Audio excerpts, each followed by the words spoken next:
Good morning, fellow nerds. It's Thursday, which means it's Educational Video Day, and I decided to educate you guys a little bit about fashion history. I believe that fashion history is not just about studying clothes, although clothes are wonderful and beautiful, but every time you put something on your body, or every time someone designs something and sells it in a store, they are making a choice. And those choices say things about us as a people.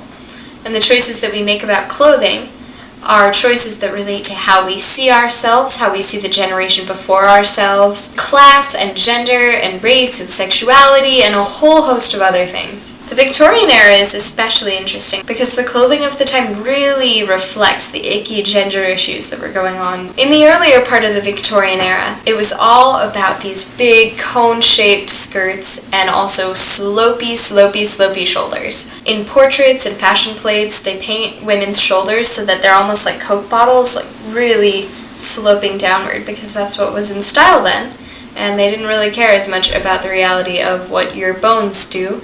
Either that or they had even worse slumps than we do. Corsets were very important, as were petticoats. Layers and layers and layers of fabric that keep your skirt out from your body so that it's nice and full and big and beautiful. But the thing about petticoats is, 1, they're white. 2, things that are white get dirty a lot. 3, women who are in the middle class or lower don't have a whole lot of time to wash their white petticoats all the time. Therefore, women who were in the middle class and lower couldn't often afford petticoats and therefore couldn't have as big of skirts. Already we're getting into interesting details of how studying fashion history can illuminate class differences. So what sort of caused a shift in the later part of the Victorian era was the invention of crinolines, also known as hoop skirts, which are these contraptions made of steel and really heavy fabric called crinoline or horsehair. And these were cages almost that would hold your skirt out without all the layers of petticoats. This meant that women in the middle class, and maybe even some in the lower class, could get closer to dressing like women of the upper class, because crinolines were less expensive and took less maintenance. Crinolines were also lighter. Imagine wearing layers and layers of fabric around your legs in the summer with no air conditioning.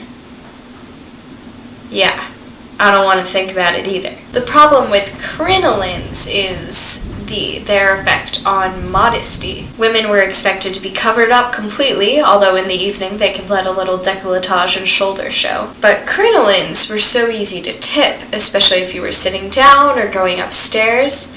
And so this is what led to the invention of underwear for women. Women started wearing pantalettes to protect their modesty if their crinoline were to blow up in the wind or something like that. Also with crinolines, the weight of the skirt started getting distributed more and more to the back, which is why the 1860s through the 1880s are referred to as the bustle era. A bustle is basically a lot of padding worn at the back of one's skirt that makes one sometimes look a bit like a centaur. These were extremely popular, especially in the 1880s. Think of the painting Sunday on the Isle of Le Grand Jatte by Georges Seurat. There's the woman in the foreground with the bustle that's practically a shelf, like you could serve tea on that thing. Yeah, people were really dressing like that. A lot of people think that bustles look silly and stupid, but I have a lot of feelings about them.